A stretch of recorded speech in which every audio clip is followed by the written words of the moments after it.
তারা মনে করে যে তারা যা বলবে ওটা শোনার নামটাই বোধহয় রাজনীতি, আর সবাই যা বলবে তা শুনতে হবে না। এই ধরনের আপনার স্বৈরাচার মনোভাব তো পতিত সরকারের ছিল। পিয়ার কিন্তু তারা প্রথম দিক থেকেও এটা বলে নাই। এটা তো সত্যি যে বাংলাদেশের মানুষ পিয়ার নিয়ে এত চিন্তা ভাবনা করেছে। তারা জানে আমরা যদি রাজনীতি না করতাম, আমরা যদি রাজনীতির ব্যাপারে পড়ালেখা না করতাম, আমরাই কতটা বুঝতাম। আপনি সাংবাদিকতা না করলে, প্রত্যেক দিন একই গদবাঁধা কথা না বললে আপনিই বা কতটা বুঝতেন, বা এটা নিয়ে আমাদের মাথা ব্যথায় কতটা ছিল।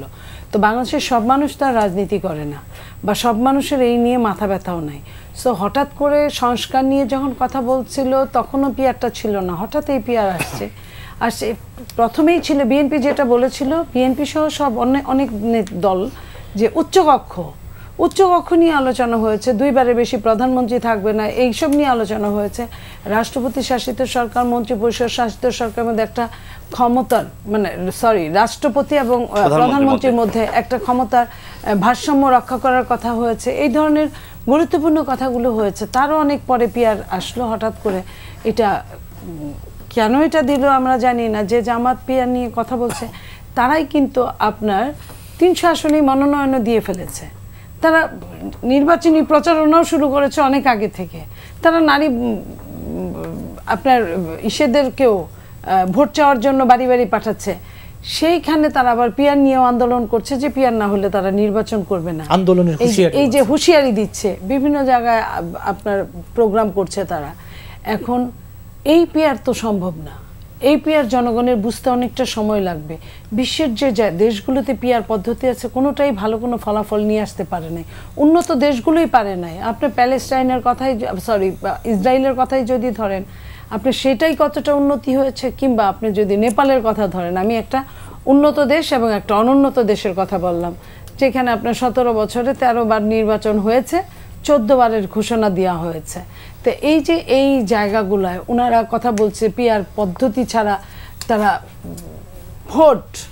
ভোটটা আপনার মার্কা, আপনার দলকে ভোট দিবে, কোনো মানুষকে না। এটা কি হয়? বাংলাদেশের সিস্টেমটা এমন, বাংলাদেশের মানুষ তার প্রার্থীকে চিনতে চায়, তার প্রার্থীকে সে খুশি হয়ে ভোট দিতে চায়, এবং প্রার্থী যখন ভোট পাওয়ার পরে তার সাথে কমিউনিকেশন কমিয়ে দেয় তখন প্রার্থীকে মন ভরে গালাগালি করে, এবং পরবর্তীতে সেই প্রার্থী বিপুল ভোটে ফেল করে। তো এটা বাংলাদেশের মানুষ এইখানে অভ্যস্ত। সেই জায়গায় আপনি মনে করেন আপনি 100 জনের নাম দিবেন, আপনি একজন 2 লাখ ভোট পায় ফেল করবে, আরেকজন 10,000 ভোট পায় পাশ করবে। এটা তো হতে পারে না। এইভাবে একটা দেশের এটা চললেও এই সিস্টেমের মধ্যে অনেক রকম সংস্কার এনে বসে জনগণ যদি চায় সেটা, এটার জন্য একটা লেন্দি প্রসেস। আপনারা হঠাৎ করে বললেন আর পিয়ার আপনারা মানবেন না, জামাত পিয়ার ছাড়া নির্বাচন করবে না, এই যে, এবং গণভোটের সময় নিয়ে আপনাদের মধ্যে বিএনপি এবং জামাতের মধ্যে যে বিরোধ, এই বিরোধ যদি না মেটে তাহলে তো নির্বাচন কি এক ধরনের শঙ্কার মধ্যে পড়ছে কিনা? নির্বাচন তো এখনো শঙ্কার মধ্যেই আছে। শঙ্কা ছাড়া নির্বাচন আছে নাকি? এই 4 মাস এখন নির্বাচন থাকার বয়স আছে। সেই 4 মাসের মধ্যেই কত কিছু সরকার কারণে অকারণে প্রত্যয় যোগ করে হবেই, ওইখানেই একটা বড় শঙ্কা থাকে, কাজ করে। দেশের বাইরে গেলে একরকম বলেন, দেশের ভিতরে থাকলে একরকম বলেন।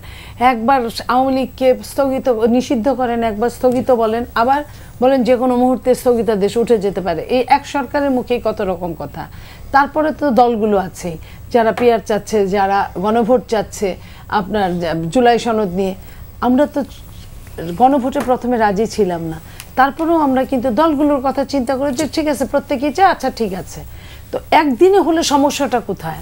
আপনার ওই দিনই এমপিরা তো ইমপ্লিমেন্ট করতে পারবে না সেটার উপর। এমপি তো হবে আরও 3 দিন পরে, গেজেট হওয়ার পরে, ভোট গণনার 3 দিন পরে, 3 দিনের মধ্যে, তারপরে শপথ নিবে, শপথ নেওয়ার পরে এমপি হবে।